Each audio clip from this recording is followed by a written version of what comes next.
It's time to strap in and get ready.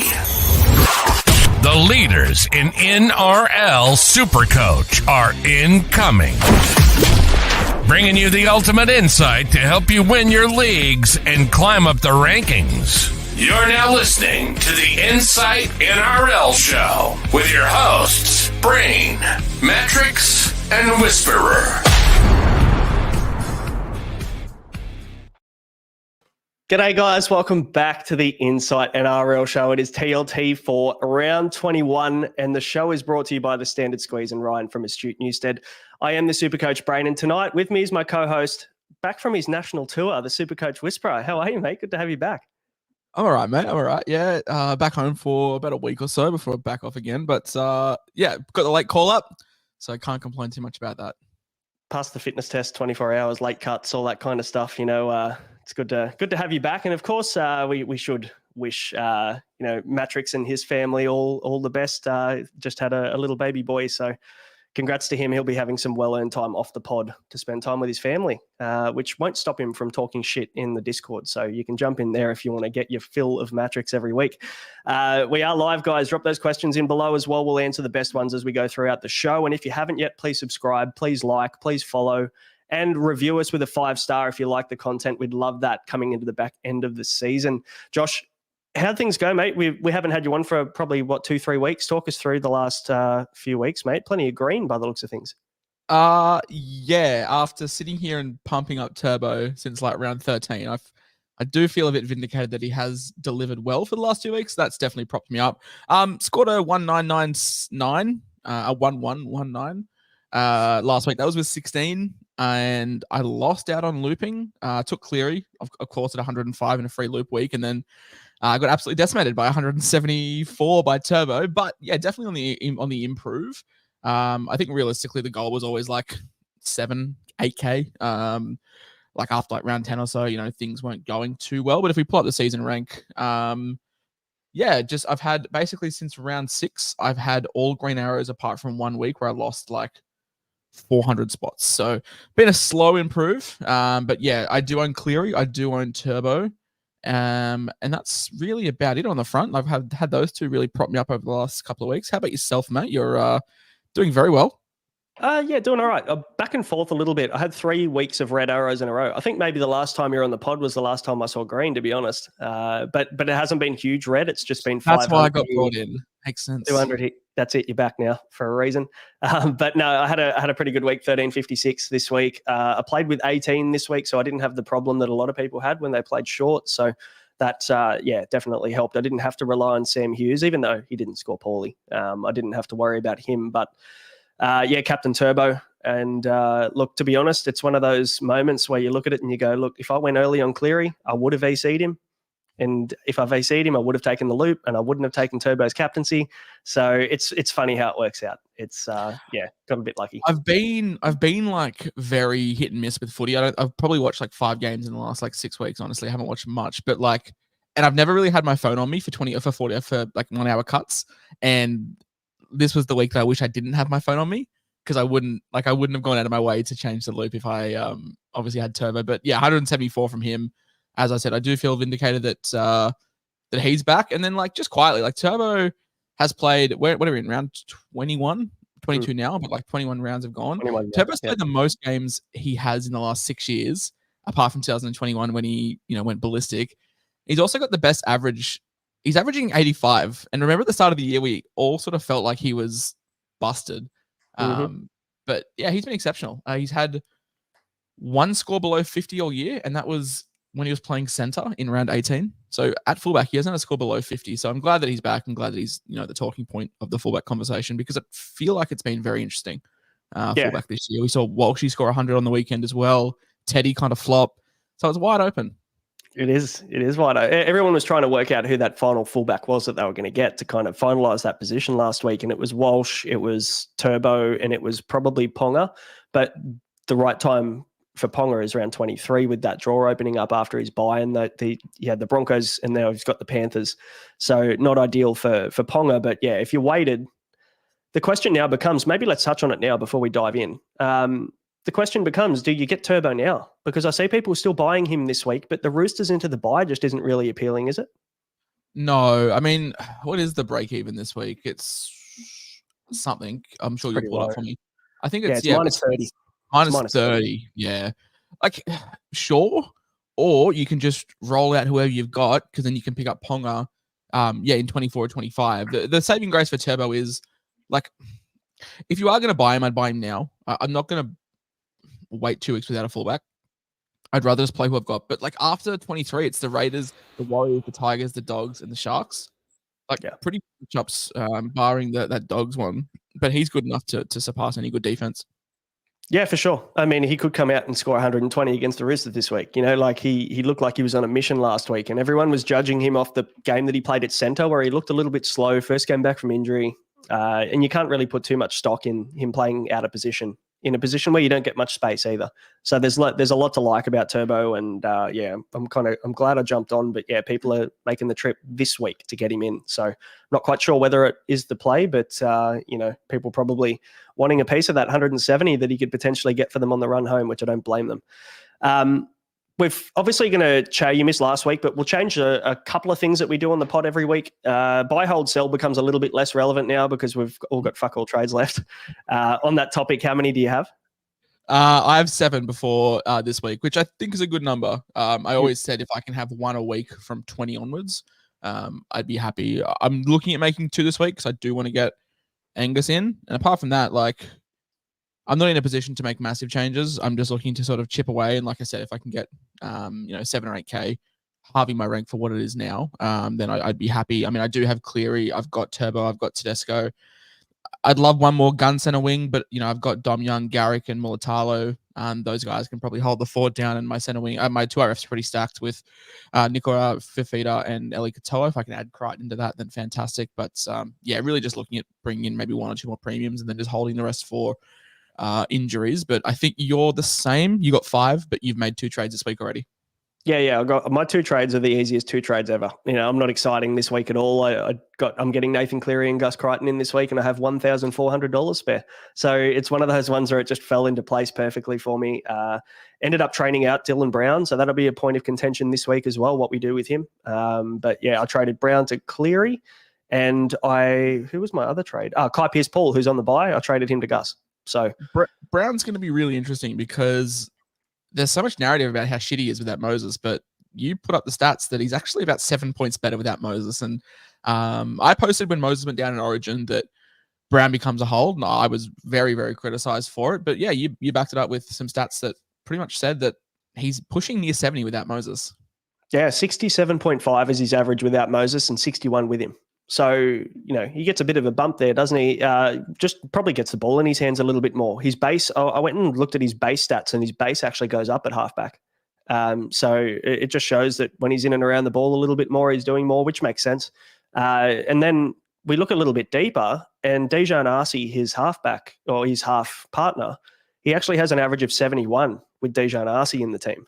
So, you can take from that what you will, but there is some stats that say that he might be a little bit better, but then you've got to look at the Parramatta Eels draw as well, because it's the worst in the comp for the next month. It's not ideal. It brings up a couple of good points about certain center wings and Brown himself. And if we do look at picking up some middles from Parramatta, we'll discuss one of those later on in the episode. But social media is funny. Obviously, I posted about Turbo being a buy, and it makes for some good comedy reading the comments in that tweet, doesn't it? And we'll see if Brown goes the same as well. But if we can get nearly 70 out of him for the rest of the season, then mate, I'll be stoked. Absolutely, for sure. And obviously for everybody who tuned in on Sunday, we are changing up the green screen background on my screen. And the winner of the vote for my green screen for Tuesday today is Robbie Farah sitting on the scoreboard at Leichhardt Oval. So congratulations for those of you that got onto that. We'll take some suggestions throughout the pod as well. Because we want to have a bit of fun with it on the run home. So we did have a lot of suggestions, Josh, of your futon in my background. So I'll have to get you a photo. Yeah, that could come into play. The washing basket I see has made an appearance as well, which is fantastic. Good to see it back. It's product placement. It's become even my partner knows about it. It's become inside folklore, which is unreal. I guess somehow we love it. What we'll do, so to kick off the pod, we're a bit of a sliding doors moment, I guess, for each of us. So, this was a suggestion from one of the subscribers in the Insight Unlimited Discord, basically nominating our best and worst decision of each round and the difference it made to our scores. I don't know, I don't want to speak for you, but not taking the loop on Cleary and not captaining Turbo, or taking the loop and not captaining Turbo probably hurt you the most, really? Of course. So, we don't loop, I get an extra 70, and I get 1,270 points from a score of 16 people. That's pretty good. Huge. Still got a good green arrow, but yeah, it could have been 70 points better. I thought you meant for the whole season. I was going to say buying Mike Acevo for him to score 60, 70 and then get dropped. That was always fun. But no, this week definitely would have been buying Cleary. I mean, how can you look at 105 points and be upset about it? But when you see your initial captain get a 174, it does sort of sting a little bit. Yeah, and I mean, look, it was the right move to loop him too. It's just one of those things. We were talking to Aman in another chat, and there was a couple of years ago where I think it was Cody Walker that got 150 or something, and he took the loop and still ended up worse off. This was 2021, and me and Aman were talking, and at the time, and Cody Walker scored about 160, and Aman goes, "Oh, do I loop it?" And I was like, "Of course you loop it. Like what kind of question's that?" And then Turbo did what Turbo did in 21 and scored about 195. You just lose on 160 loop. That's savage. That is brutal. What's the best moment? What's the right move that you made last week? Can you ever have a bad moment and a right moment be the same thing? Obviously, going early on Cleary was exceptional. Yeah. I went early on him despite all the backlash and despite the uncertainty, and there was talk that he wouldn't be involved with the attack, and he scored 105. I lost money on Cleary, but I got 105 points in a very crucial week, and now I'm sitting, I can't say pretty at 15K, but I'm sitting a lot better than other people that are scrambling to find the cash for either Cleary or Turbo. And I'm fortunate to have both of them at this point. Yeah, fair enough. I mean, my obvious one is buying Turbo and captaining him. So that it's kind of like a tough week to find anything that's not obvious. My bad decision for the week, I'm just looking at my team at the moment. My start sits were fine. I actually got all my start sits right. I'm probably vice captaining Jerome Hughes. That obviously didn't give me the loop option, but again, is that a positive? Because if I looped, I wouldn't have got Turbo's captain. So yeah, Jerome Hughes is an interesting one as well, because people on Sunday were saying we could sell Hughes to Cleary if that's a nice little pathway and that you don't have to find extra cash. But I don't like it. Supercoach is so fickle, so fickle. Hughes was the halfback 2 weeks ago. He has one poor game. And now everyone's off him because Cleary's back. I guess another good thing, I mean, I said back in round 14, 15, if Tungo bottoms out at 400K and Cleary comes back, I'll definitely look at jumping on. I bought him for 370K last week, and he put up his best score in, 8 weeks, which was only a 58, but still, you'll take that from currently my center wing 7. So yeah, can't be too upset with that. Yeah, but it's Supercoach is very, very funny that people are looking to jump off Hughes. I've been death riding the bloke since round 5, and now everyone's just looking to throw him out of the pram. When Nico Hines went down 2 weeks ago, everyone looked at Hughes as the savior, and now everyone's just off him. Hughes has averaged 100 over the last 5 weeks since he was a trade option, even after round 13's buy for the Storm. I think people went and jumped on from 14 to 18. And you'd be very happy if you did. So, and the Storm have a decent draw home too. So it's not like he's a must sell because he's got Parramatta Eels draw coming home. The only risk is the restings for the Storm. And Munster, Munster's on the extended bench, but at least give it a game to see how Munster goes with Hughes. Just chill. I think. Yeah, you got to watch. We've got bigger problems surely in our teams than Jerome Hughes. And I understand people want to get Cleary. I get it. Jerome Hughes is the 8th most traded out player. Yeah, that's wild. That is insane. Not a fan. Not a fan of that. Jerome Hughes is being traded out more than Mitch Moses, which is wild. Wow. Yeah. Okay. All right. That is insane. Hopefully we can talk some people into reversing that trade and finding another way to get Cleary tonight. I will mention this. Hello, Grimesy. Yes, the Discord is fantastic. Next year I am much more present. I guess for anyone that doesn't follow my personal social media accounts, I haven't been home for, what is it, Brain? 7 weeks? Yeah, probably. I've been here, there, and everywhere, and I will be for the rest of the year. It's not that I'm skipping on it. I'm not home, and I don't have Discord on my phone because otherwise it would just blow up deluxe. So it would. I'll be much more present next year. But yeah, just this year I took some time off and traveled and seen the country for the first time in a long time, but it's definitely more present next year. But let's get into the main parts of the show, my friend. Let's get into the injuries for the week, eh?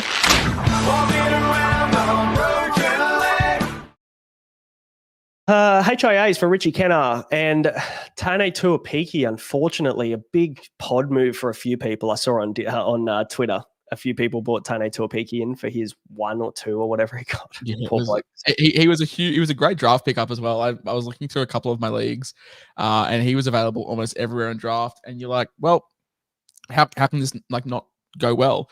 We saw how good he was, and he was finding his feet, but yeah, didn't too well. But it opens the door for certain someone at the back for the Warriors. Yes, sir. I don't have enough trades to fuck around with RTS, but I'll tell you what, there's a little bit of interest there, and I might buy him in fantasy this week. But yeah, having him at the back is against the Tigers as well. There couldn't be a better matchup for RTS to go to the back. So kind of like it, but yeah, we'll see how that plays out. Got DWZ there as well. We're going to work out what you're going to do with him. So probably chat about the Warriors a little bit later. Mitchell Moses is out for the season with a bicep rupture. We talked a little bit about Dylan Brown being a sell off the back of this. He moves to the 7. He's in the 6, but Dejan Arcee's numbed in the 7, but I think that'll probably swap at game time, won't it? Much of a muchness. I think it'll we saw Brown go to the right when Moses did go down. But yeah, I guess the talking point does become Brown, and we can talk about him now. We can talk about him later if you want, but it's no secret that Parramatta draw is not ideal. I mean, for the run home, we are looking at the Storm, the Warriors in New Zealand, the Penrith Panthers, the Roosters, the Broncos, and then you do get a bit of respite with the Dragons and the Tigers to finish off. But that's not a pretty 5-week stretch. No, yuck. And that's probably the main reason why I wanted to trade him. I had the decision last week to probably, in my mind, trade him, which means I went Nico Hines to Matt Burton last week in preparation for this move to get Cleary a week later at a bit of a cheaper price. So it ended up working out. I mean, Cleary still dropped 60K. So Gus dropped 40K, I think, in the end. So I ended up being a little 100-point swing. I think Cleary's a win-win for everyone. Like, you didn't get him, you lost 100 points, but you're getting him 60K cheaper. But if you did buy him, you can never be upset with 100. So I bought Reece Walsh with a 180 break even. He got about 30. So that's a lose. Yes. But yeah, I mean, Cleary, it's a win-win for everyone. It's interesting to see what we do with Brown. I think for my team personally, and maybe some other teams as well, the duel is really helpful because if, for example, myself, Max Plath has started to shit the bed at hooker, and Galvin, who knows, he's young, he could get rested. Like, it's good to have that coverage of just slipping them down. But the problem is, mate, we had a look at this today. There's no dual halfback 5/8 that are cheap. I mean, there's Milford, who's the cheapest, and he's like 350K, and that's it. That's a vibe pick if ever I've seen one. Getting Milford at 320K. Finding Milford 350 just for the... Yeah. Yuck. So for me, Dylan Brown's a sell, but look, it's more circumstantial for me to get up to Cleary. I think it's still an upgrade. If he's your pathway to Nathan Cleary, great. I think I'd definitely rather that over Jerome Hughes. But yeah, if you've got another way to get him and you can hold Brown, the last 2 rounds of the year for the Eels could be major pod territory. And that if you're a head-to-head player, your grand finals for your head-to-head will be around 26. And you've got Dylan Brown playing who in round 26? The Dragons at CommBank at 3:00 on a Saturday, which is that's very nice. Handy. Dry CommBank at mid afternoon on a Saturday. Yeah, could be ideal. Be a nice little matchup for you. Absolutely. Dylan Edwards, mate, PCL. Initially thought that it was going to be less than 4 weeks, but now apparently being confirmed it was a complete tear of his PCL. So he's going to see 4 weeks exactly from the Panthers apparently. So, yeah, weird one. Like it's been like it was reported as bad, then it was reported as good, then it's back to being confirmed 4 weeks. Do we see him again in the regular season? Maybe not. Who knows? Tough Laurie played great footy, and Penrith, I think they're out of the minor premiership contention. I would have to check, but like they're 4 points behind Melbourne. Yeah, we're not catching it. No, not a chance. Not now. When you've got 7 rounds, you've got to make up 3 games. Probably not going to happen unless Melbourne Storm have a fucking stinker at some point. I doubt that was having stinkers. But yeah, definitely worth looking at Laurie, and we'll chat about him because he does feature pretty heavily in most people's plans this week. Selwyn Cobbo with a groin. We saw last week all the Broncos boys backed up, barring one, and that was Selwyn Cobbo.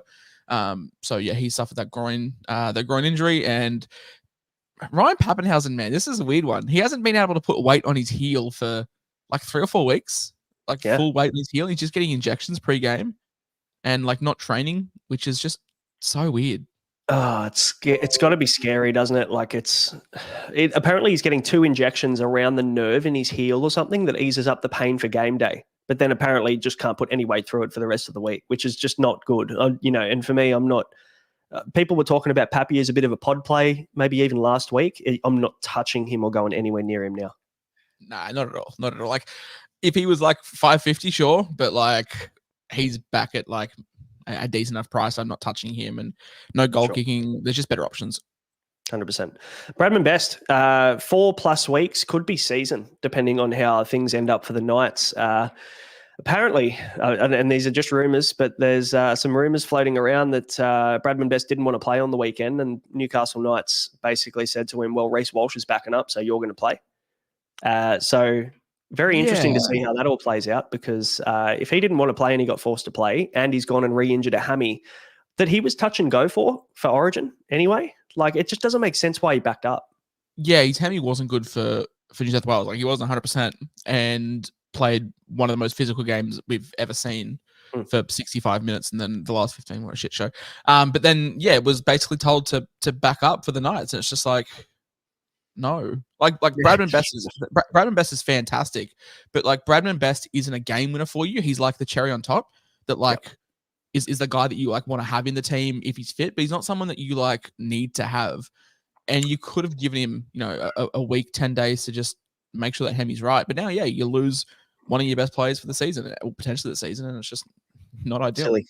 Unnecessary. That's probably the best way to describe it. AJ Brimson as well. Now he hasn't even been named this week, and was a late out for people in the 18 jersey last week. People took a pod play on him the week before. So many people. Very upset. Yeah. Fuck, I was close. Like it's one of those like last minute decisions where I'm like, I'd have to trade Val out, and it just didn't make sense. And I'm glad I didn't. But some people did. And you'd be very upset. But you've got to get rid of him now. Absolutely. Yeah, you're definitely flicking him off. You want to try and have as much depth as possible, but no AJ to be. The bane in my side, Leo Hopewadi. Me and him have a very love-hate relationship. His eye was looking like Max King from last year, and he's out with an eye socket fracture for a fair while. I think it was at least 4 weeks. The last thing I saw. Charlie Geimer. Now, I brought this gentleman in round 19. I can't be happy. I can't be upset. Was he? Hey, worked out well. Yeah. I bought him in for a 45 at 205K, and then he's out for the season, which is great for Supercoach. Not great for him, obviously, but I had to choose my words very carefully here. Charlie Geimer suffered a Mitchell syndesmosis, as we allude to in the show, looking like he's out for the season. Opens up a spot for a certain ripped bicep man at 13, who we will discuss in due course.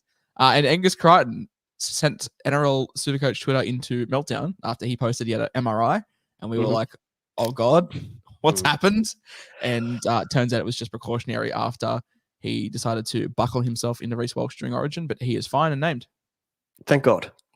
I had him straight in. I didn't get to watch the game. I messaged you. I was like, what the fuck happened to Angus Crichton? You're like, I don't know. What's happened? He's had an MRI. Oh, man. As soon as you said that, I'm like, my heart sunk. Because like I had him in my trade plans for like a month. And luckily it was just a burner, obviously, and they kind of go down pretty quickly. So he's all good. No serious issue there for Gus. So wheels up for Gus. Now, guys, we'll move into the weekly preview and look at the week ahead.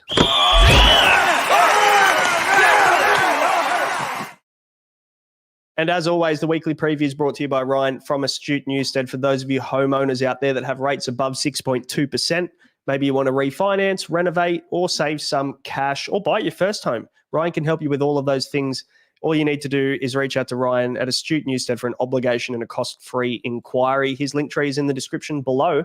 And if you're away and Matrix is having a well-earned break, I might get Hamo on the pod and he can come and have a chat on the podcast because he does love his Supercoach. So, and he's doing all right this year. I think he's sitting around the same rank as me. So he's had a pretty good year, Hamo. Can't be doing much worse than me. So that's it. That's a positive. So the weekly preview this week, the Knights on the bye, ramifications being people are waiting out for Ponga, people own KPP, if you've held Fletcher Sharp for a couple of weeks waiting for opportunity to come up, now's probably the time to jump off him. But the Knights actually have been pretty irrelevant this year for Supercoach, so that's not too bad for us here. Yeah, for sure. I mean, it made us wait on Ponga. Otherwise, I probably would have bought Ponga instead of getting Turbo if that draw was a little bit freer, which would have hurt me again. So it's just funny how things work, isn't it? We had some requests a couple of weeks or over the last 2 weeks about talking a bit more about head-to-head. We are getting pretty close to finals time now. And there is 2 more rounds, I think, if your commissioner set up your league properly, which fingers crossed most people did. 2 more rounds until finals start in round 23, Josh. I mean, you've won a head-to-head comp or 2 in your time. Even though we're overall players and we talk on the podcast about overall rank a lot of the time and moves for that. Any advice for head-to-head players leading into finals? Advice for myself, I'm holding about $12,000 in SCW cash comps, and I really don't want to pay it all back. So I'm trying to win a couple of those to get some rebate. But no, advice is to probably now is the time to start zigging when others are zagging. Like if you've got someone like Cleary, I think he's just too high owned to fade.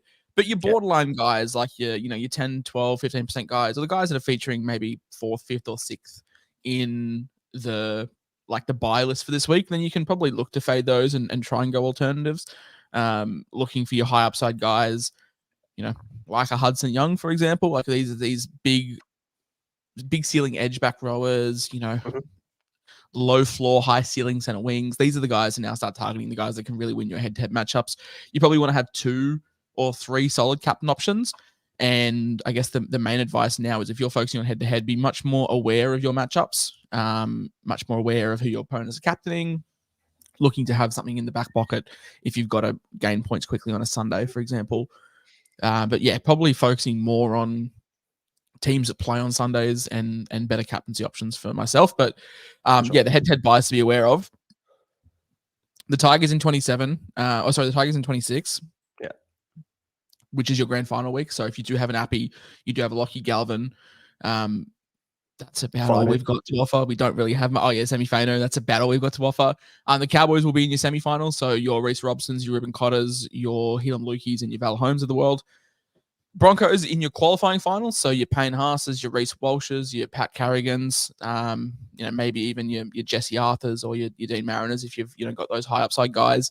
And then the Roosters in the first week of the finals. So if you're in the top 4 of your leagues, you can afford to lose that one, but the Roosters are pretty relevant. Terrell May, Angus Crichton, Sam Walker, Dom Young, Joey Manu's already out, but yeah, Tedesco, like these guys, the Roosters are probably the biggest one, but they do come in probably the best week for your bye being the qualifying final. For sure, yeah, good points. For me, I'm probably like if I'm, and it all comes down to where I'm sitting in my league as well. If I'm in the top 3 or something like that, I'm probably not going to get too outrageous. And this too. And there's a very good point from Ange to hold some trades. Absolutely. We know there's going to be carnage at the back end of the year for sure. But if I'm at the top of my league or I'm in the top 4 and I'm cemented into the league at the moment, I'd probably look to use the next 2 weeks to hold those trades, like Ange said, and probably then start to plan the players that I'm going to target in those early rounds. And again, if I look at my team right now, I've got 4 Roosters. I've got Tedesco, Dom Young, Crichton, and Terrell May. So my plan based on this is to move Terrell May on in round 23 so that I'm only stuck with 3 players on the bye. The good thing is at this time of the year, we should have depth or enough depth to be able to happily play probably 20 at least of our players in our squad. So it doesn't hurt us too much. But yeah, the last thing you want to do is get caught with 5 Roosters in your qualifying final and get pipped if you're sitting in 5th and you're out and that's your season done. So yeah, be very and some good points from you as well to be aware of your matchup because it plays a part on being fluid with your trades. If you want to flip a trade at the back end of the week to get a differential against one of the players that you think is going to go big on a Sunday, it can win you a matchup and get you through to your semi. So lots of different tactics to look at, and we'll continue to focus on head to head a little bit as we go through the podcast. But mate, to kick things off, we've got the Warriors and the Tigers. And I'm worried about this game because it's in New Zealand and RTS is at fullback, and that could be anything. RTS at fullback was the highlight of this Teamless Tuesday for the Warriors side of things. Obviously, Tuapiki with the HIA. Dylan Walker, talk to me about this. You reckon he could be a bit of a super pod? I mean, look at his last 2 scores. He's played 80 minutes at lock. So I'm just kind of looking at ways that we can find these sub 5% owned guys. And I think maybe more fantasy relevant than Supercoach because his base is outstanding. But you can't really argue against it. If he holds this role, and with Tohu Harris out for the season now, it looks like Dylan Walker's the 13 for the rest of the season for these guys. And I can't really see anybody taking that role from him. What are your thoughts? He's got that handy 5/8 dual, doesn't he? I'm just about to look him up. I'm pretty sure he does have the 5/8 dual, which he does. 5/8 2 RF dual. 5/8 2 RF, 460k, has a 3-round average of 63, but it's those last 2 games that we're really focusing on when he has had the role change, which is obviously crucial when we're looking at players. I don't hate it, mate. I actually don't hate it. Looking at the fact that Tohu plays big minutes normally through lock and played 88 and 80 and scored 60 and 84 respectively. He can ball play as well at the line, so he's definitely in consideration for your try assists and line break assists and whatnot, and even going himself. Question is, where does his value lie for you? Does it lie at 5/8? And if so, who are you trading out? Because Dylan Brown to Dylan Walker nets you about 130k. Max Plath to Dylan Walker nets you about 100k. I mean, I'm not selling Lockie Galvin off the back of 104, but who are the kind of guys you're looking to move on for Dylan Walker? Or are you looking at picking him up 2RF? You got 6 spots at 2RF and 2 5/8s, which is probably why I'd lean towards getting him as your 2RF6 maybe. But again, it's probably just a little bit of a wild kind of throw shit at the wall and see if it sticks with Dylan Walker, because they do have the buy in round 27. So it is actually a really good head-to-head play, Dylan Walker. Maybe overall, if you do have a couple of Warriors already, you've got AFB, you've got RTS, you've got a couple of other Dallin maybe. You definitely don't want to overstack as an overall player. Hey, let's revisit this conversation next week, because he could do anything against the Tigers this week. He could score 4. So I hope so. I've been holding on to D5. Isn't it funny? Supercoach. We're both Tigers supporters, and we hope that Dallin scores 4 tries on us. It's because Supercoach takes priority, of course. Absolutely. But 60 and 84 in 80 minutes. If he keeps that role, definitely a guy you want to look at, I reckon. But you're right. We're getting to a point where we want guns or nuffs, essentially. So, he probably sits in that. The scores he's putting up is gun territory at 5/8. Like, if he's going to average 70 for the rest of the season, like that's up there with some of the best 5/8s that we've got. And if you've got 10 trades, maybe Plath, we can bail out on Plath now. Playing hooker, it looks like his scores have taken a bit of a drop. You could go Plath to Dylan Walker as an extra playable option through your head-to-head finals as a differential there. So that's probably the only way I'd play it, though, to be honest. Would you do like a throw May to Dylan Walker at 2RF via some jewels? Depends what your front row forward looks like, but for the most part, I think I was hoping that Terrell May would get a bit of a bump with Jared Warrior-Hargraves out, but 47, 46 minutes on the weekend or something, scored 44 points or 47 points.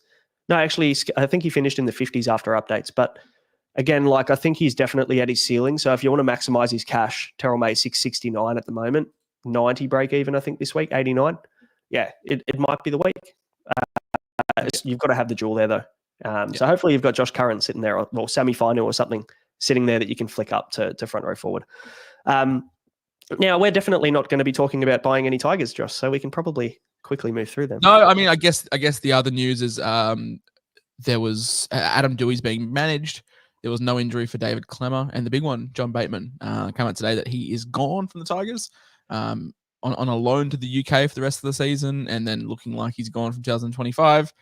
We do have IPAP leaving as well, so edges are going to open up. Very curious on who gets the other edge spot, whether it is Ruben Porter next season, because Sammy Fano has solidified one of them. And we'll go from there. I was very happy to see one of the two leave. I didn't really care which one, but both of them leaving is sort of like, all right, cool. Experiment didn't work, and we move on.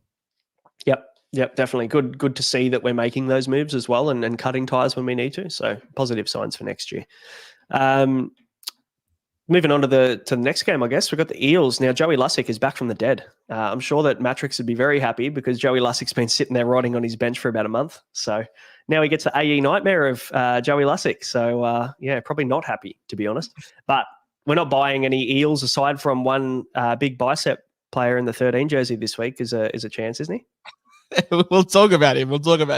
Apart from him, it's the only Eel that I'd be looking at. And back from the dead, someone posted on Twitter that he scored a try last week. That is in like the 78th minute last week. So that's probably what's getting the nod, which is, always the ticking sign of a great coach. Cam Munster and Remus Smith on the extended bench for Melbourne. A lot of people are jumping off Wishart, which I think is a great time to do it. I can't believe Tyrant Wishart somehow got to 700k. What a world we live in. Jack Howarth, just be wary of him. Joe Chan suspended, so no 80 nightmares for him, which is great. Joe Chan served a purpose, but from this game, not a whole amount of talking points. Munster could be an interesting one to look at for the run home, as he always is, but we want to make sure that he is fit and firing before we do pull the trigger. I'd assume that they're probably just going to put him through some fitness tests over the next couple of weeks and make sure he gets through the captain's run all right before they bring him in, which is why they would have named him on the extended. But yeah, I think we can probably bank on the fact that Tyrone Wishart's time in our Supercoach teams is probably, from a relevance perspective, is over. So you can probably comfortably move him on now for a Cleary or whoever else it is that you want at 5'8" or halfback. Hopefully you've got the jewels. Selwyn Cobbo, we mentioned he's back this week from that groin injury, so he's back for the Broncos in the next one. Hetherington seems to be in for Piakura as well, who has a groin injury as far as I'm aware. He's on the extended bench though, so it could be a laid out. The guy, I don't want to talk about any Broncos in this game. I mean, Reece Walsh we probably touched on as a gun fullback consideration, but Josh Curran's a really interesting one for me. Now that Max King's obviously out for the season, broken wrist, I think, or fractured wrist, Josh Curran played massive minutes last week. I think it was in the 70s or late 60s last week. Correct me if I'm wrong here. Bashed out a 70-odd Supercoach points. He was awesome. Like, just the amount of work that he got through was fucking huge. Does he become a guy now that we look at it front row forward with the duel? I don't know, man. I don't get Josh Curran. Didn't start the season with him. Started like a house on fire. Bought him when he got the duel.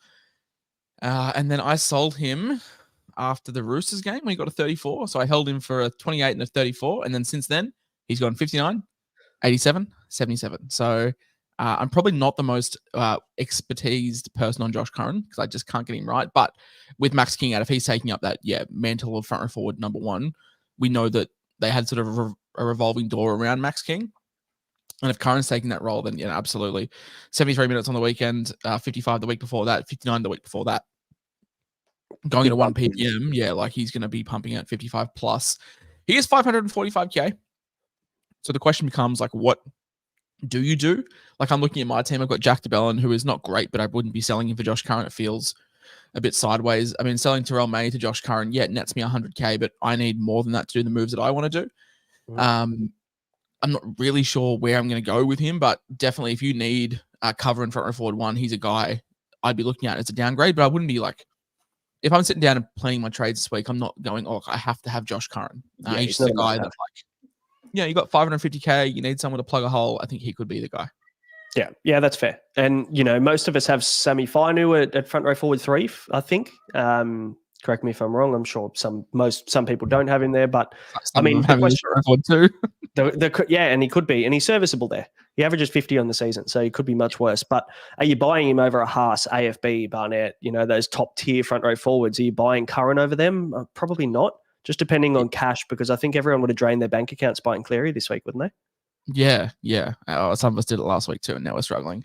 But yeah, I mean, look, Curran would have to, you'd have to tell me Curran is going to average 65 plus. I'm going to go him over AFB, Barnett, or Haas. He scored a try last week too. Yeah, that does help him. So he scored 60 in BP in 73 minutes, which is still great. It's just not quite Payne Haas putting up 60 on a bad day. That's the only thing that I'm looking at. The bench is favourable for Curran. We can probably watch again. He's not going to hurt us too much by not owning him this week. But as a bit of a pod, you can probably look at Josh Curran. I mean, Bailey Hayward, Harry Hayes, Curtis Morin, and Lipoi Hopoi, my favourite name to talk about every week. He that bench just screams to me Curran needs to play 70. I don't know whether anyone there can fill that prop role. And if he does, fantastic. I mean, he's going to break even at 12 this week. So if he comes out and scores 70 again, he's going to go up 60k. I'd pay 600k for Curran if I know that he's going to be playing 65 minutes. It's not the price tag that's putting me off. It's not the 5/5. I'd pay up to 600 for that role.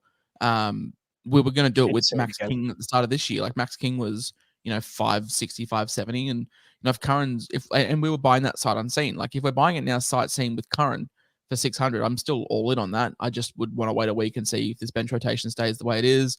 If the Broncos middles do absolutely wrist-hold the Bulldogs, does Serraldo make changes? Because, Carrigan, Haas, Jensen is not a fun pack to play against if you are light. So All the chance in the world that those middle get resolved and Ciraldo makes changes. But if he doesn't, then yeah, we can talk more heavily next week. For sure. Next one, mate. We've got the Cowboys up against. Sorry. Is this? I haven't watched the pod for 2 or 3 weeks. Is this a thing? No, so this was a Sunday thing.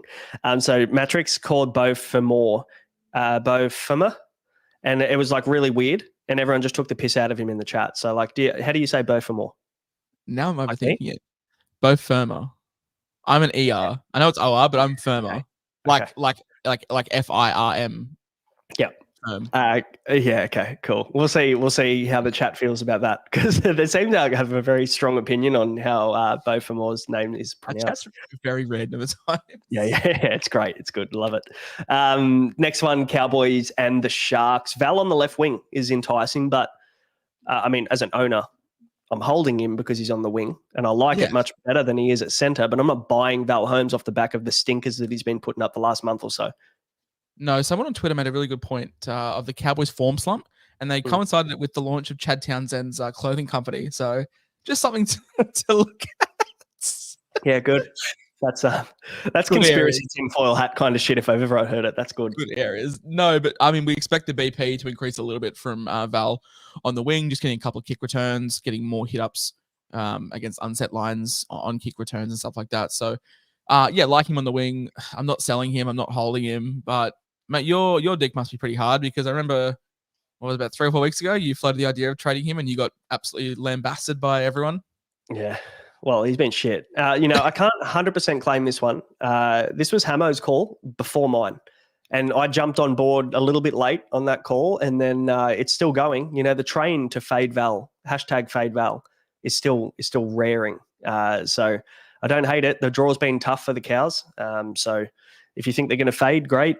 Probably you can jump off. This could be an option to go Val to someone else, to an Isaac Tungo or someone like that if you want to play catch up. So, but yeah, him on the left wing's probably enticing enough to hold for the short term. But Murray Taulungi's on the extended bench, so there's every chance he comes in, takes left wing. Val moves back to centre, and that young fella that is named in the centres, what's his name? Jackson Purdue. He will probably drop out. Yes. So, what about? All right, here's a very left field one that I know you're going to hate.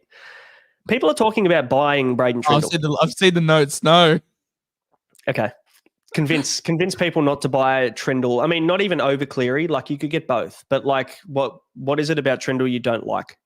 I don't know, man. Like, the Sharks just look like not good, and it's really hurt my Britton Nicholas stocks. But like, Trindle's Trindle. I guess he's now the chief playmaker, which is fantastic. Has a -42 break even. Has scored well in recent times, but like, can you really sit down and look at yourself and pay $500K for Braden Trindle? Like, I know he scored 138. That was against us, and we suck. And he scored, 70 against the Titans, and they suck too. Like, the draw's not good. The draw is very up and down. Like, the Cowboys can be defensively okay. Souths have somehow turned it on in recent weeks. The Titans, you put up a good score against them, but then it's like Newcastle at PointsBet, Dragons at Win. Dragons at Win are a good team, and then the Warriors in New Zealand, and then Manly to Four Pines. So it's like a bunch of mid teams, but like playing away from home, and teams like those teams are in the chance for finals. The Warriors, Manly, Newcastle, South, they're all pushing for finals footy. And I don't know, I just feel like with more, which each week that goes on, teams are going to focus more and more on Trindle. And correct me if I'm wrong, but I think is Will Kennedy not named this week as well? No, they've got Liam Eisen in the team, some kid from Jersey Flag that's got big raps on him. So yeah, he's out suspended. Like, another thing, like, do I want to buy him without a fullback? Probably not. True. Yeah, I guess that's what I'm looking at. Yeah. There is a relevance as well with Trindle being the main playmaker. If you're buying him or not, doesn't really matter, but there is every chance. I'm also not letting other people dictate my opinions on what I look at as well. Just by like, I can make my own opinions based off what I'm saying. And the fact that they're playing a bunch of teams that are competing for the 8, he doesn't have a fullback this week. I'm just happy to let this one go through. It's $513K for Trindle. I think for those of us that have Ronnie Mulatalo, it's positive though, because it did look like he got in the game. He was in the game a lot more. But the thing is, we're looking at a game against the Tigers and using that as a yardstick as to why we buy someone like that. And I think it's quite dangerous with how bad the Tigers have been on the edges defensively, that anyone could make them look good. We could be talking about buying, who did the Tigers play this week? We could be talking about buying fucking Chanel Harris-Tavita next week because he puts 140 on us. So, yeah. Yeah, I mean, we also had 12 men for the 20th week in a row. So it's like, it's hard to put stock in teams against us when we're playing short. So, I mean, if you want to buy Trindle, fantastic. I'm not going to talk you out of it because these last 2 weeks have been great. But yeah, I mean, I'm not just with the facts I'm looking at up in North Queensland. And then, yeah, playing 6 of the next 8 teams that are pushing for the 8. Okay. Yeah, I'm just happy to leave this one. Yep. All right, fair enough. Let's move through to the next one. Roosters and Sea Eagles. Terrell May, the big talking point, back on the bench. Spencer Leniu starts for him in the 8 jersey. Other than that, we're seeing Gus Crichton name, which is great. Satili's still at centre. No Joey Manu to be found yet for the Roosters. So I thought he was back next week. He was all but certain. Someone on Twitter told me. Yeah, that's, that always happens, doesn't it? Who was it exactly? You going to name and shame, or are we just going to drop that there and let people think? Not giving the prick a fucking notice. Yeah, so Leniu starts for Terrell May. He's back to the bench. I don't think that really affects his output too much, but again, if you want to trade, I can't talk you out of it. I think it's the right time now with the Roosters buy approaching pretty rapidly. It could be time now to get on an AFB who's got a break even of like 8 this week. So that could be the play, and you can make probably 90 or 70K out of May to AFB this week. And they could be the same price next week, the way that they're going. Crazy. Absolutely crazy. Yep. We talked a bit about Turbo being a buy now, or do we fade? What's your short opinion on how we play? If you don't have Turbo and you don't have Cleary, are you doing everything you can to get Cleary and Turbo in this week if you can make the cash work? Everything to get both. Jesus Christ, that's like 1.55 mil. You might have Edwards there or something like that you can go to Turbo, etc. Crazy. I think you prioritize Cleary, and then your opinion on Turbo comes down to what you think of Walsh and what you think of KP. As I said, narratives in this game flip very quickly because I was all aboard the Turbo train and was laughed at, criticized, and lambasted. I'm not saying like I'm the genius, but it just shows you that like everyone hated the idea 2 weeks ago, and now he's gone 100, 170. That everyone's like, oh, maybe Turbo's back. Despite, 3 weeks ago, he was busted. He was done. He couldn't run. He couldn't do this. He couldn't do that. Yep. And then all of a sudden, in two weeks' time, he's him. So very reactionary. I think it's yeah. I would. He's what 8-15. If you don't get in this week, he's done. Like because of the break even and the fact that KP's coming back in the bye. 7:35 at a core against the Roosters. Could be dewy, when in the middle of winter. I don't know. I'd probably let it go. If you haven't got him, I would just let it go and get KP. Yeah, I think I'm the same. I would probably just let Turbo through to the keeper now and watch behind the couch. If you need a fullback, like most people have Garrick, most people have Eero, like just chuck them back there for a week or so and reassess when KP comes back because Turbo at 8.15. Paying 800K for 2 weeks is so we paid 850 for Tedesco, but we had like 7 weeks of data to say, oh, Teddy's like back. Yep. And again, I did say before that Trbojevic has played the most games he's ever played in the last 5 years, barring 2021. And he's only played 13 this season. Yeah. Like, as much as I love him, it's hard to buy him for 800K when anything could go wrong at any time. But fingers crossed he doesn't because I own him. But yeah, we all need him. Let's just. I'm not going to go there. Fair. I guess from a Manly perspective, this is kind of like Turbo versus Tedesco, and most of us own both. So I feel like Tedesco is probably going to outperform Turbo in this game. I think that maybe there's a chance Tedesco could put up a score against Manly, considering they've conceded points to fullbacks pretty consistently this year. So if you're trying to pick between the two as a vice or as a captain on Saturday night, I'd be definitely going Teddy over Turbo. But we'll talk about captains a little bit later. The next one, first game on Sunday. Panthers, Dragons, Dane Laurie's still at fullback. Is there a little pod Dane Laurie play available there for us? 3-week pod play? Absolutely. As we said earlier, Edwards might not come back this season. Like, there's no guarantee he does. If Laurie's playing great and Penrith are winning, like, why rush Edwards back? He might come back in 27, which is great because everyone's rested in 27. But Laurie, man, like, Laurie generally could be an option. I think Supercoach Guns, new Insight member or contributor, was talking about him on X last week. And he's still 515K. You know, he's available at 5'8". He's available at fullback. His value comes at 5'8", obviously. He's got a break even of 50, but he ran for like 1 million meters last week, was involved in everything. And it's just pretty much him and Cleary. There was no Luai last week, so that's the only concern. Is like he then becomes third fiddle in the attack. So what happens there? But I mean, when he's played big minutes, man, like he's got 111 last week and 82. He scored 64 and 80. He scored 128 and 80, 49 and 80. Like he's averaging, you know, probably I can't do the math this quickly, but like with 80-minute games, he's probably averaging like 75, 80 points. So a break even of 50, I'm happy to give it one more week. Yeah, it's not a scream. It goes by with Luai. You can't. Yeah, it's not you must buy him now. And the Dragons have been kind of really hot and cold. Like, you know, this just screams a game that the Dragons are going to turn up for at home. So, you know, whilst I'm very confident in Cleary this week, it's, you know, Dane Laurie has been good, but you can wait a week if you need to. Isaac Tungo, another guy that was very popular in the chat last week. A lot of people bringing him in. I know you've been super high on him. And did you end up buying him? Yeah, I did. Nice. I did. Looked good last week. Yeah, I mean, it was his highest score in, goodness, how many games? About probably 10 weeks, and he only got a 58. But, I mean, I'll still take it. Cleary's back. You know, same matchup as what Laurie had. He's, you know, 100K cheaper. It was his highest score since round 11, and he's and a higher score then against round 3. So he's only gone higher than 58 once this season, which is crazy. Very, very sad. But I mean, 400K, I said back in like round 15, 16, when Cleary's back, if you can get Tungo for 400K, then he's a guy that's got runs on the board. He had a 10-round average of 85, Brain, when he had that mad run in like rounds 1, 2, and 3. Like if you take into account his run last season, he averaged 80 across 10 rounds, which is a very good sample size. So he can definitely get back there. 400K, if you're looking to free up some cash, you know, there's a lot of questions in the chat about Asako.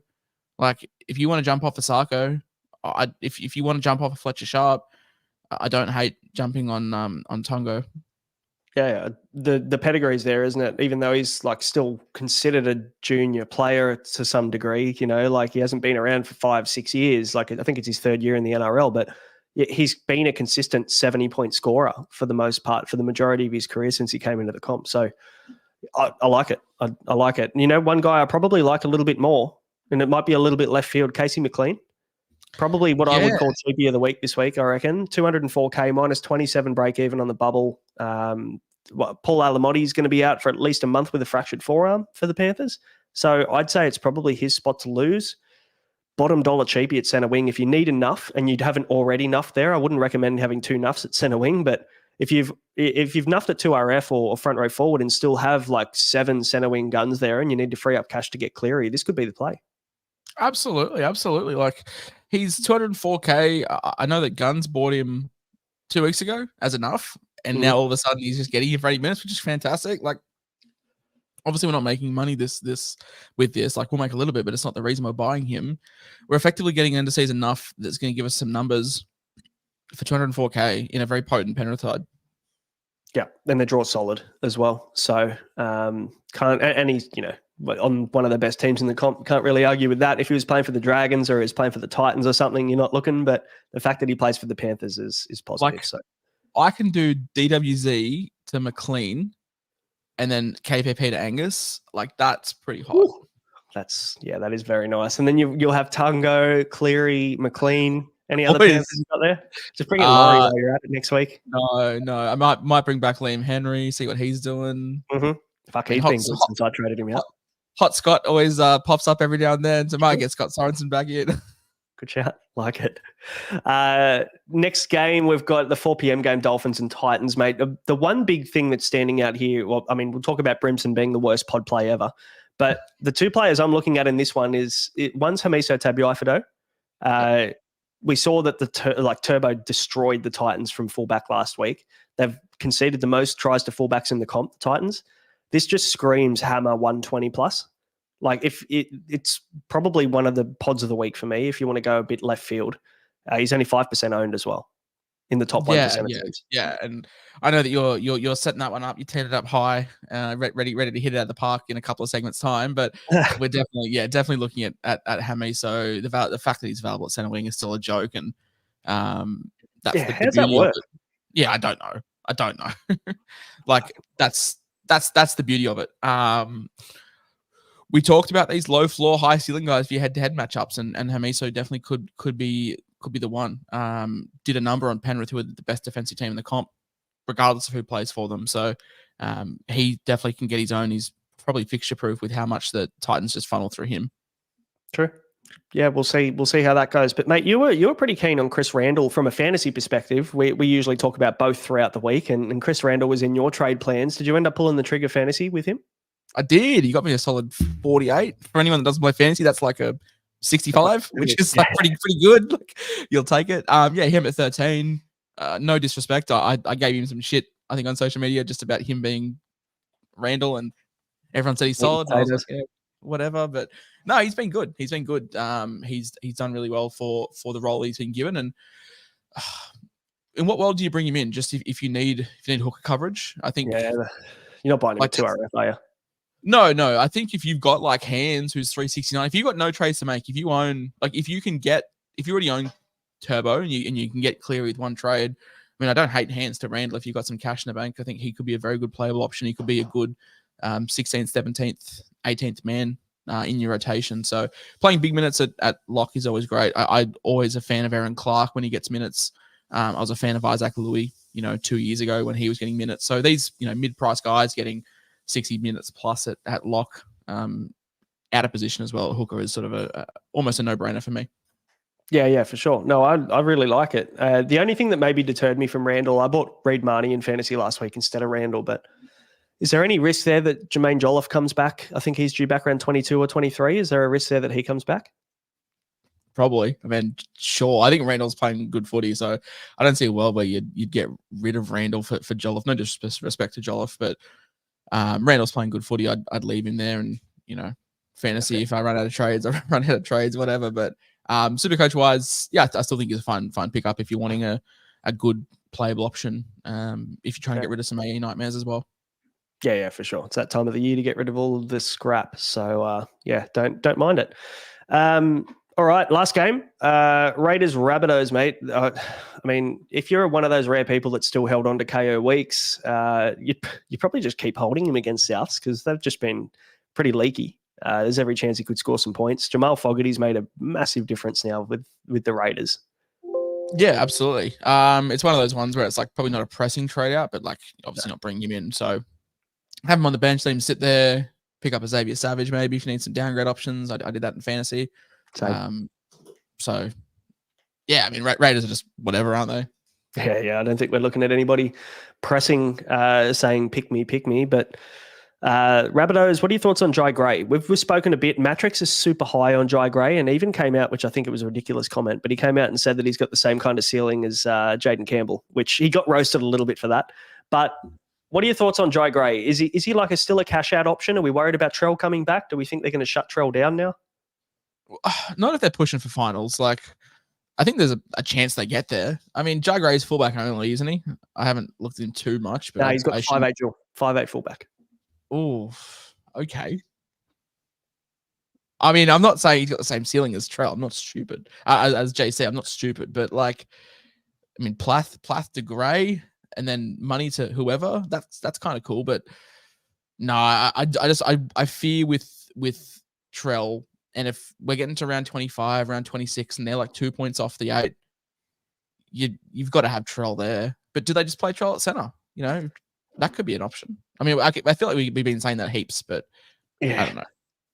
Yeah, it's one of those things, isn't it? It's hard to know.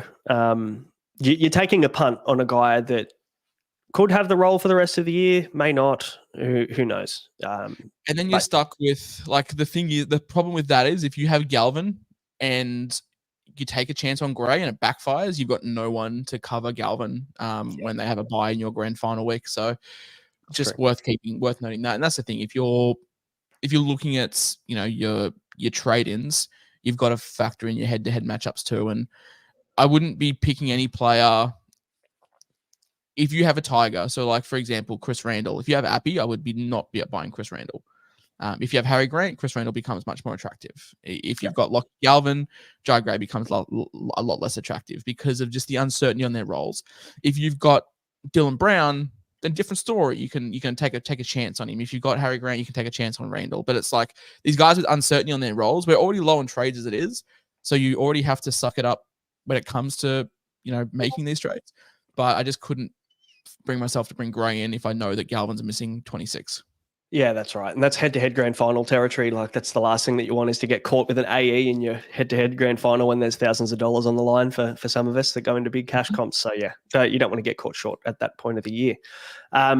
We've I'd say we skimmed through teams, but that's kind of like all of the talking points of all the changes and our thoughts on players. So we'll move into the squeeze of the week very quickly, and it's brought to you by the Standard Squeeze, as it always is. And if you're sick of breaking glass bottles, beers getting warm, coffee's getting cold, I should say, the Standard Squeeze have got you covered. They help you drink responsibly, but also conveniently, made from food-grade quality plastic, quality products, and helps you measure how much you've had so that you know how much you've had when you're going to drive. So you can go to thestandardsqueeze.com, use the code IFS15 to get yourself 15% off.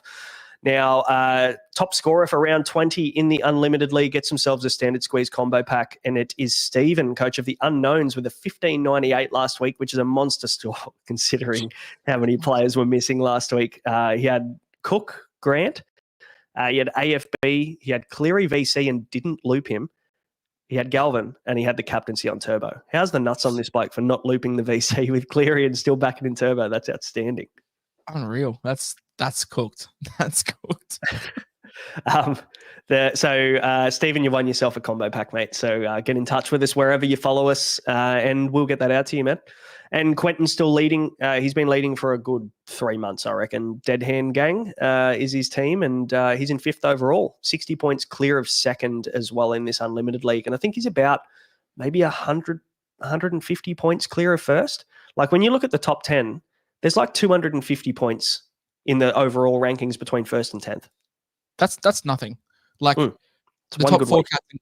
Oh, the top 4 captain Cleary, you captain Turbo. There's 70. That's half the lead shaved in one decision. So, I think anyone that's within 500 points, I definitely wouldn't be giving up the dream. If you're chasing 50K, if you're within 500, I reckon. And I guess that's a topic for discussion as well. It's like, obviously, you and I, like people that make content, like their rank is currency when it comes to like people that watch your shows and stuff. And as much as it sucks that my rank hasn't been good, like people do use that against you in terms of your knowledge. So if you're someone that holds rank so highly, then obviously make safer moves. But if you're like 300th and you're like, would you rather come, 1200th going for it, or would you rather just lock it up for 300th? Like, I know what I'd do. I'd definitely try and push the barriers and try and win the 50K. So I guess, anyone within the top 500, I don't think you're out of it by any means at all. You look at this past week just gone, 10% of the top 1% of teams captain Tedesco for his 30. So that's 60 points as your captain versus Turbo scoring how much? 356? Yeah. So there's a 300-point swing with one captaincy decision. Yeah. So, it's very easy to make up ground in the back. We've still got 7 rounds of playable rounds. Yeah, we're talking like the rounds over next week. Like there's still 2 months of footy. Yeah, heaps of time left. So plenty of time to make a move. Bundy Mixer, mate. We've got our Bundy Mixer League open as well. It's in the description below. So click on the link. You can jump in there. You just pick 3 men. And now that the NRLW is starting this week, you can pick 3 women and 3 men. No salary cap. You pick basically the 6 best players that you can, 1 in each position. Fantasy scoring as well, for those of you that haven't played that yet. A little bit more base stat friendly, I guess, is the easiest, quickest way to summarize it. But have you played before? No, mate. No, but my team is made up of half my team is made up of Zach Lomax, Tommy Talau, and Jess Service. So we've got the 3. We've got the 3. I've never played. No, this year will be the first time that I play, and really looking forward to it. It'll be good fun. Yeah. So join the league. It starts this week. This week of footy. Yeah, I haven't missed it yet. Fantastic. No, you haven't. No, you haven't. But you get to. It's not like you have to worry about trades and stuff. You get a clean slate every single week. So you're basically just attacking the schedule essentially for the guys that you know. So be good. And it goes all the way through to finals footy as well. So the Supercoach finishes round 27. Bundy Mixer will go all the way through to the grand final. So great. More fantasy footy. More fantasy. Yeah, that's like right. We don't have fucking names already. I know. And then you got NFL draft leagues coming up. We've got NBA coming up in October. Yeah. SPL just opened up last week, mate. It just doesn't stop. Fiends. Yeah, absolute fantasy fiends for sure. But jump in the league, guys. If you want to get involved, we're giving away a standard squeeze pack as well for the winner of that league. And we might throw some other stuff into. We've been going for a while, mate. So let's move on to Pod Watch, and then we'll answer some questions and spend a bit of time around the questions this week because there are some really good questions to cover that I think will help people. Who's your we started Pod Watch last week. Who's your pod for this week? Under 10% ownership in the top 1% of teams. Ryan Madison. We've alluded to him. We've alluded to him a little bit at this episode. 1.8% of teams inside the top 1K own him. So that's like what, 100 people. Nothing. Games of his in the middle. So I've gone on a bit of a delve here. He's putting up 1.13 ppm, taking away his games playing on the edge. So he's got a pretty good click of ppm. He's had a career low in minutes this season, but now the 2 hooker bench will open up options for him on the bench as well, which is great. Para lacking a lot of edge talent, so you'd expect Lane and Cardi to be locked and loaded for those edge spots. There was a bit of time there where Sean Lane was playing, off the bench or playing at 13, but with Tuolagi down and now Hopgood and Geimer out, Matto's probably filled that role, and they've got no edges to cover for them. So I expect that role to be locked and loaded. Now we're talking about Para's draw. Now it's extremely, extremely tough, but I think that makes a good case for middles. I think games are going to be won and lost through the middle. Para by no means are rollovers. I know they haven't played their best footy, but I think a really tough draw allows for slightly higher base. He's 484K. I've projected him at 55 minutes for a projected average of about 63. And the role that I've put under him is 2RF5. So you're not buying him expecting to be, Brian Madison of 2018, 2019. But I think he can do a better job for you than Kai Pierce-Paul can. He can do a better job than, Sammy Faino if he's your 2RF, 5. The 484K, I like a punt on Matto. I mean, you can't talk me out of Matto, really. Like, it's a vibes pick too. We're all about vibes picks at Insight. So Matto, could go on a run. And you're right. You make a good point around the draw as well. Going to be tough for the Eels. Probably not going to see as much expensive footy, I think, as well. And, if he's making a lot of tackles, his base is decent. I think like with that, like paying 480, I don't know how much Will Penasini is, but let's say they're exact same price. Like paying 480K for Will Penasini with that draw is so different to paying 484 for Ryan Madison, I feel like. Yeah, you're right. It's true. I mean, Penasini hasn't reached the heights that he did last year either. No. Like his base has been okay, but just using any random outside back. Like there's been a couple of questions on Blaze Talangi. And I think he's like around 500K as well. Like we'll touch on him in the like buy, hold, and sell sort of section. But it's like 600K now. Crazy. Yeah, I mean, like that's the thing. Like it's outside backs to middle forwards are so different. Yeah, for sure. Mine is, and maybe it gave it away with the thumbnail of this video, but Hamiso Tabuai-Fidow is my pod of the week. I mean, I think maybe people are catching on to this one already. He has been purchased by 4.6% of the top 1% of teams. I think it's by no means a slam dunk, but when we look at the Dolphins playing against the Titans, he scored 112 against the Titans in round 4 this year. So he's got some points on them already this year. They've conceded 17 tries to fullbacks this year, which is the highest in the competition.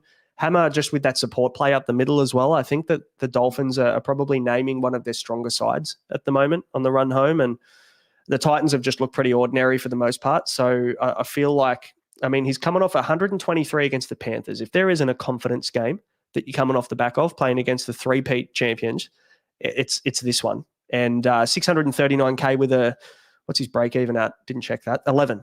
So, he could be a really nice little pod play for the run home. He does come into the Roosters, but he plays the Warriors in the first round of finals, who also concede a lot of points to fullbacks. The Bulldogs match up and then the Storm is not that great, but hopefully he can play as your center wing 5 or 6 at the worst case. And he's not a guy that you actually have to play every single week. Hopefully you're stacked up there enough with 5 good center wing options. And then Hammer can be your 6 you play on matchup that could win you a grand final. So yeah, absolutely. I'm not here probably for the rest of the season. Like I'll be in and out, so I'll be able to give my picks week in, week out. But some other guys, Mitch Barnett, front row forward, 2RF. I don't have deep dives in these two guys, but like these are just names I was looking at that are very low ownership in the top 1%. Mitch Barnett, Reece Walsh, Bryce Cartwright, and Dane Laurie, as we've already sort of spoken about this episode as well. Give Laurie a week to see how he goes with Luai, but if he's playing the same role as Edwards was, being that predominant ball player on the right hand side, then definitely be keen on Dane Laurie as well. Yeah, I love the Dane Laurie pick. That's very left field, but it could be huge. It could be huge with the Panthers draw. So, mate, should we talk captains very quickly and then we'll answer some questions and wrap this one up? Let me find the stinger. I'm not prepared. There we go. Are you ready, kids? Aye, Captain!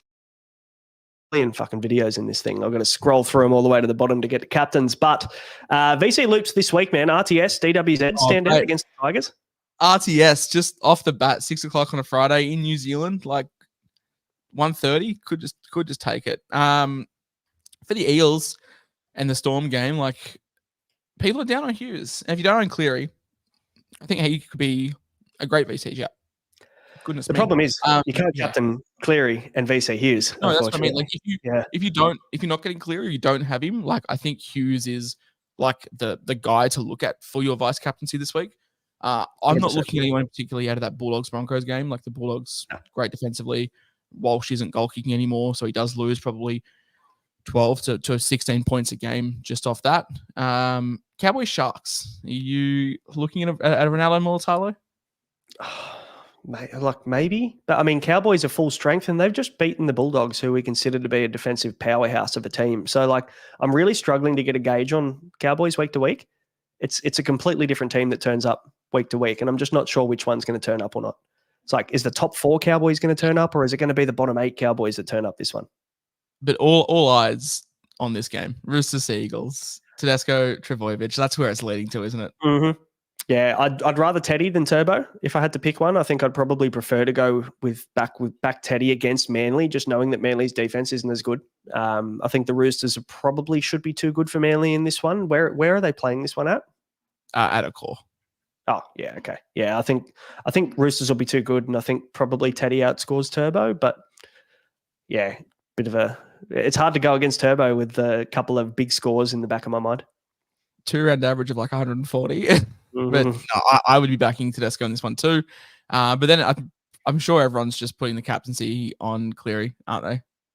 Yep, Cleary against the Dragons. You can just take that to the bank. I think it's pretty easy decision. I mean, you've got Fafita against the Dolphins. He could play well. You've got Hammer against the Titans, who I actually really like as a left field pod captain. But that's, if you've got a way to do Cleary VC into Hammer captain, like and you want to make up rank, that could be the play. But yeah, pitchforks are going to be out for me when Hammer scores 27 on Sunday afternoon. Oh, someone in the chat said 180. Grimesy said Hammer scores 180 this week, which mate, that's large. That's huge. It's huge. But yeah, they're probably the captain's calls. I mean, my eyes are fairly peeled on Tedesco versus Trbojevic, and then rolling into Cleary there. Fair call. Makes sense. I think most people are going to be going in that direction, but we don't have enough stats. It's a bit too early. People don't change their teams until, Wednesday, Thursday. Considering the first game's Friday as well this week, we've got an extra day up our sleeve to make all these decisions. So, yeah, we will find out, and maybe we'll do an update in the Discord. What's happening on Thursday? What have I missed? No idea. I don't know. It's just weird. They've got 3 games Saturday, 3 games Sunday. We've got a fucking 6 p.m. game on Sunday again. I hate 6 p.m. Sunday games. It fucks with our podcast. I know. Now I've got a podcast. We do it at like late anyway, but 8:30 podcast on Sunday night. I've got to get ready for work the next day. And also I'm putting the kid to bed. Like I barely get to see the 6 o'clock game any day, let alone Sunday. So no good. Anyway, let's get the questions. The ladies' origin. Oh, I nearly cut you off. Sorry. Go. Oh, ladies is back on Thursday. Right. Not origin. NRLW. Yes. Okay, fair enough. I can watch NRLW. I can do it. And the Bundy mixer starts, so a little bit more to play for there. So maybe I'll watch some NRLW. Anyway, all right, let's answer some questions. It's question time.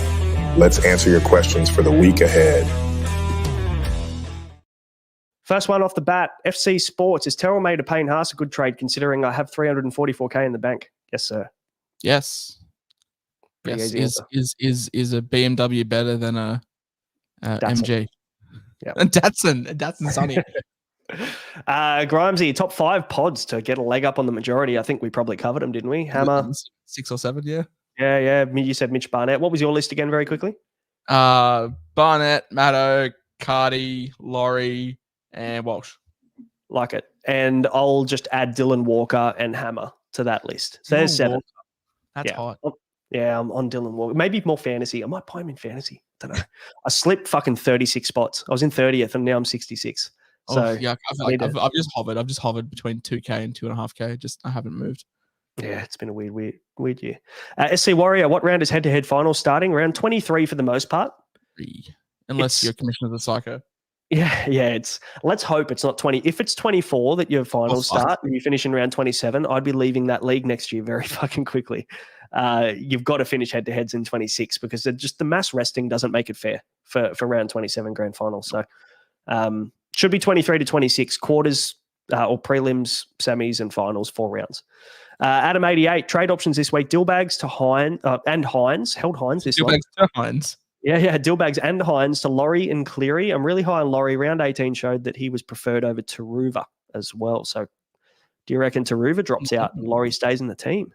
On the wing, maybe. Yeah, I mean, I'm keen on Laurie. I just in a perfect world, I'd love to see it one more week. But definitely do not hate going early on him at all. That Penrith stack. Very nice. What are we doing with Blaze Talangi? FC Sports wants to know. Tough draw, outside back. 2 weeks ago, but yeah, I'd be selling if I don't have. If I still have, I'd be selling. Yeah, for sure. Maximize that cash. Could go to Hammer this week, maybe. Who knows? Ange, would you trade Nickera to Gus? This is an interesting one, isn't it? Because a lot of us have considered Nickera a bit of a hold with the Sharks draw for the run home, but no Nico Hines maybe. But then Nickera peeled off a nice score without Nico in his first game. Yeah, he's 730K, averaging 66 in the season. I probably wouldn't. Oh, I don't know. I mean, like it's a 12-point gain on average, but we know he started the season pretty shit. I don't know. I'd just find the cash elsewhere. Like I'd find 300K and just get rid of KPP. Look, I mean, 120, 79, 92, 96. And the 92 and the 96 were against the Titans and the Tigers. You know, that's why we bought him, because of that run. But yeah, I don't know. He's probably going to be the guy that I play as my 5th 2RF now on the run home. So I'd probably just hold Nicker and find another way. I don't think it makes sense. And again, this is another question from Michael Pitt. We're kind of sitting in the same category. Selling Hughes, if it was your only way to Cleary, would you do it? I don't know whether I'd do that either. No, I wouldn't. I want both. That's the ideal halfback. We said the whole time. We said the whole time for the run home we wanted Cleary and Hines, and now there's no Hines, so now we want Cleary and Cleary and Hughes. Just another H. I can't get around selling Hughes. It's one bad game. People are just throwing him to the trash. And it was he did play with a corked leg for like 2/3 of that game as well. So, you know, hobbling around injured for at least half of it. So I think, we're probably overreacting to one bad game. So hold on to Hughes and probably have to fade Cleary. I reckon you made your bed if you can't get to him. You've made this decision a while ago that you were going to go with Hughes. So, I mean, if you got Hughes as a stepping stone to Cleary, then, you know, just back your gut. But no, it's so funny. Like Cleary's averaging 66 before that game and everyone's like, oh, he's washed, he's done, he's this or that. Like, one game just changes people's opinions. I guess with no Dylan Edwards, Cleary becomes much more focal, which is the reason why I bought him. But I feel like if you were off him, just stay off him. Yeah, no, I agree. That's fair. And, you know, it's one game also against the Dolphins, who, look, you know, they score points and they're a good team, but they also concede points. So, yeah, exactly. Yeah. Probably, I wouldn't trade Hughes. Where's the next question? I threw my... Oh, here we go. Michael Hand, head-to-head player, worth punting Val Holmes, if so, to who? Already own Dom Young, Garrick, Carraz, Iro. I feel like centre wing has dropped off with difficult draws. Only one that interests me is To'o, but money's an issue. Hasn't it what? Centre wing's just died. Remember at the start of the year, like every centre wing was averaging 80 points, and now all of a sudden, everyone sucks. Yep. We're saying, don't worry about fullback. Just stack your centre wing. You have a Iro at fullback too or something. It's funny how it's changed.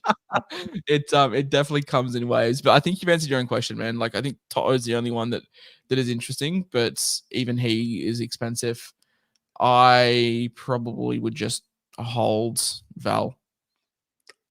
I mean, he's got a round 25 bye. So it also determines, but it's determined by how many Cowboys you have to potentially. But again, if he's your only one, then that's fine. Yeah, I think so. But you're going to have enough cover at centre wing, I'd like to think. What to do with Plath and Asako, Reese wants to know. I'm a trade Plath now, I think, at hooker. What are your thoughts? Yeah, I'm a trade him, but like I don't have anyone to trade to. And I was talking to Braino about this earlier, about like trading Plath to get Angus.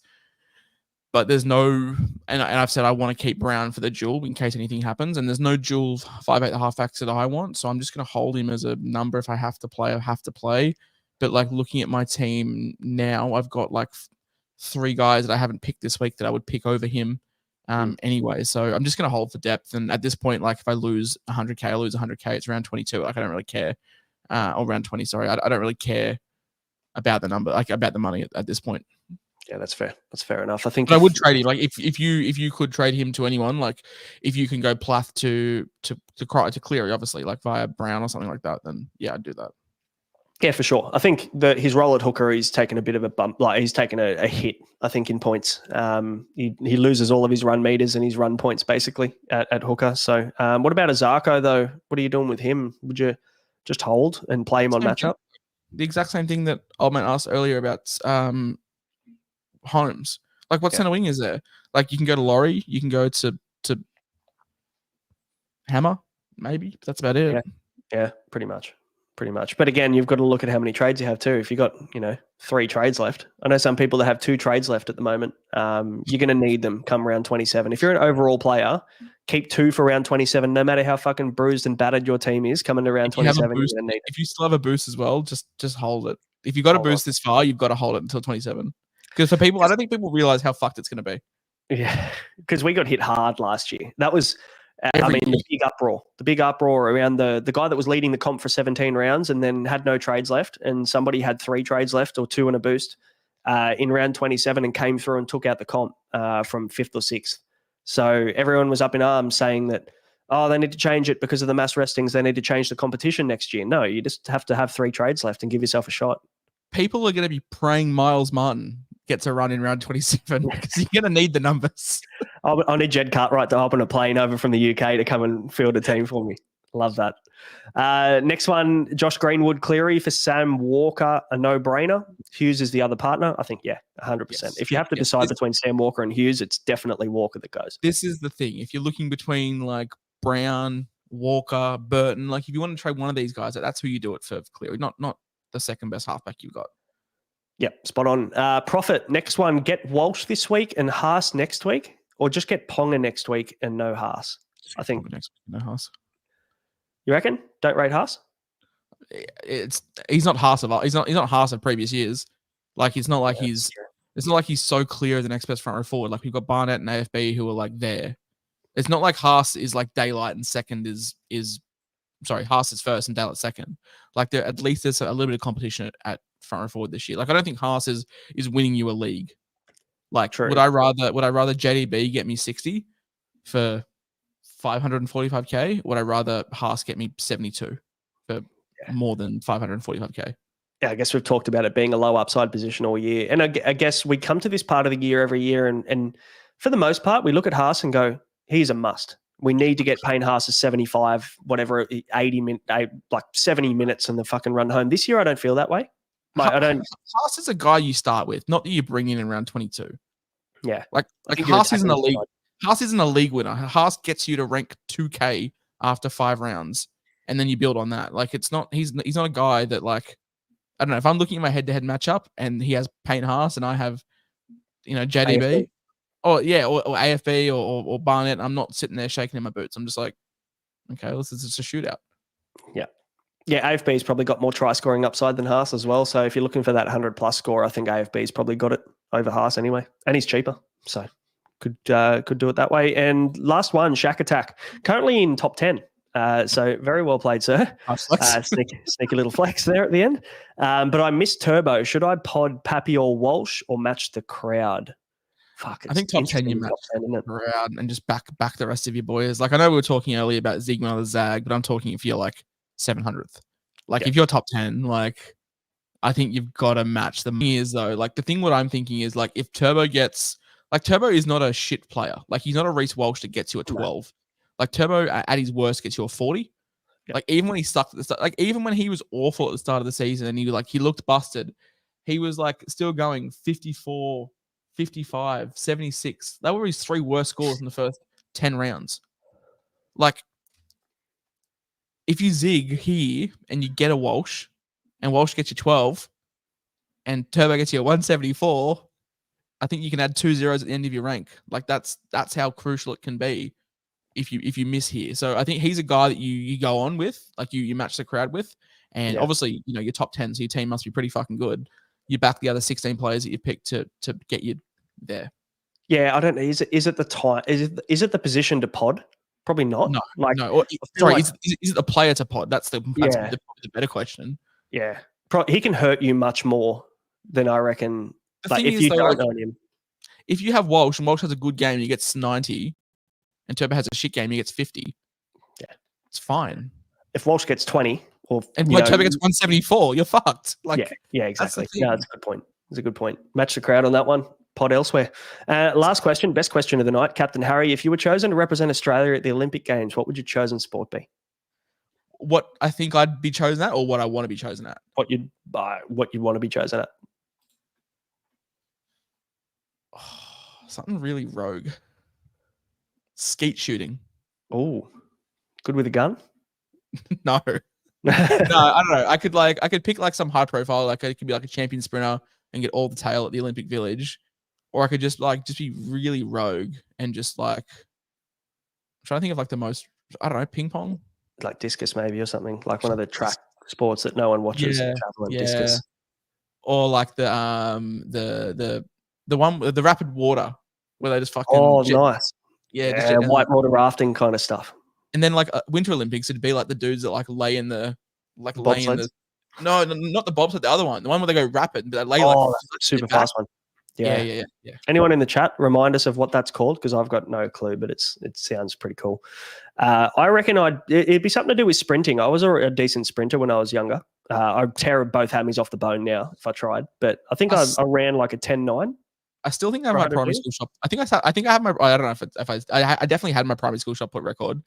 This is many moons ago. I don't know if it's still. I doubt it'd still be there, but I was okay at the old shot put. Yeah. Okay. Nice. But nah. I don't know. I haven't actually thought about that.